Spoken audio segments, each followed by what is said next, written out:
Նիկոլ Փաշինյանի ոչ բռնի եւ թավշյա կառավարությունը պատմության մեջ կմնա իր ողջ գործունեության ընթացքում նախկին եւ ներկա Հայաստանի Հանրապետության գլխավոր շտաբի պետերի դեմ ծավալած քրեական հետապնդումների ու պաշտոնանկությունների բազմաթիվ դրվագներով։ Իր 8 տարիների ընթացքում գլխավոր շտաբի պետը 4 անգամ փոխվել է, որոնցից 2 դեպքում պաշտոնը ստանձնել է նույն անձը, որին սակայն Փաշինյանի կլանը վաղուց ցանկանում էր դատել ու դատապարտել։ Ամեն ինչ սկսվեց դեռ 2018-ին։ Նախկինում շուրջ 8 տարի Հայաստանի Հանրապետության գլխավոր շտաբի պետ եղած այդ ժամանակ արդեն ՀԱՊԿ գլխավոր քարտուղար հանդիսացող Յուրի Խաչատուրովի նկատմամբ մարտի 1-ի գործով սահմանադրական կարգը տապալելու մեղադրանք առաջադրվեց։ Սկսվեց Յուրի Խաչատուրովի նկատմամբ քրեական հետապնդումը, անցավ վաղաժամկետ հետկանչի ընթացակարգը, իսկ ՀԱՊԿ գործընկեր պետություններին Հայաստանը առաջարկեց սկսել գլխավոր քարտուղարի փոխարինման գործընթաց, օտարազգերին զիջելով ոչ միայն բարձր պաշտոնը Հայաստանի ներկայացուցչի ձեռքերում պահելու հնարավորությունը, այլև երկրի դիրքը այդ կառույցում։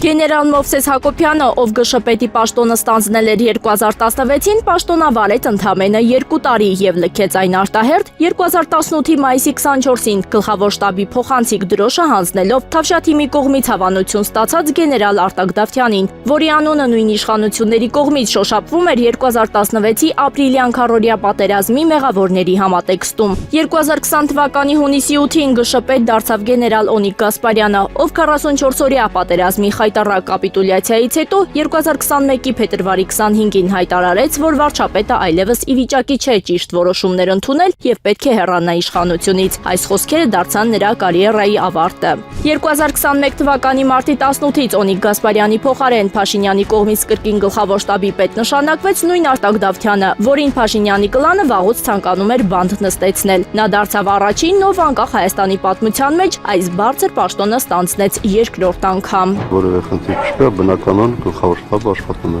2022-ի հունվարին նրան մեղադրանք առաջադրվեց արդեն 44-օրյա պատերազմի անորակ հրթիռների քրեական գործով, հրամանատարի կողմից իշխանության կամ պաշտոնեական դիրքի չարաշահման կամ գործունեության պատրվակով։ Հետագայում դրան ավելացան նաև չհիմնավորված ապօրինի ծագման անշարժ եւ դրամական միջոցներ ունենալու մեղադրանքները։ Արտակ Դավթյանը պաշտոնից ազատվեց 2022-ի փետրվարի 24-ին եւ պաշտոնը մնաց թափուր։ Նույն թվականի հունիսի 9-ին կառավարությունը հավանություն տվեց Պաշտպանության մասին օրենքում եւ հարակից օրենքներում փոփոխություններ կատարելու իր օրենսդրական նախաձեռնությանը, որով գլխավոր շտաբը զրկվեց գնումներ կատարելու ինքնուրույնությունից։ Հիմք դրվեց, որպիսի ԳՇ բոլոր այն գործառույթները, որոնք հնարավոր է պատվիրակել, հանձնվեն նախարարության այլ վարչություններին եւ այդ թվում հիմնականում քաղաքացիական հաստիկներին, պարտադիր արտապատվիրակված։ Ըստ Պաշտպանության նախարար Սուրեն Պապիկյանի, այդ ամենն արվում էր նրա համար, որպիսի զինված ուժերի մեր գործընկերները ավելի շատ ժամանակ ունենան զբաղվելու իրենց առաքելությամբ, իսկ փաստացի գլխավոր շտաբը ավելի թուլանում եւ կախյալ դառնում էր օրվա իշխանության թելադրանքներից։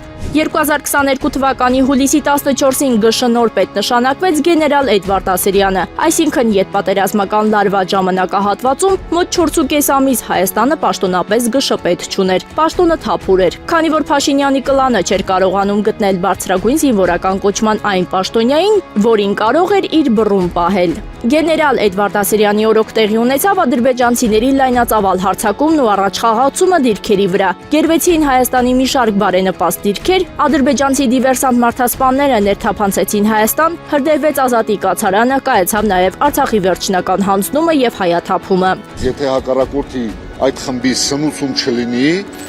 մեր հմուտ գործողությունների արդյունքում այդ խումբը այդտեղից կհեռանա։ Փաշինյանի օրոք իշխող ամենաերկարակյաց գլխավոր շտաբի պետը մնում է Էդվարդ Ասերյանը, ով այսքան դեպքերի ընթացքում ոչինչ չի արել, չի արձագանքել եւ ոչ էլ դատապարտել իշխանության անգործությունը։ Ոչ մեկը հող չի հանձնում։ Այսպիսին է Փաշինյանի թիմի սրտի գլխավոր շտաբի պետը։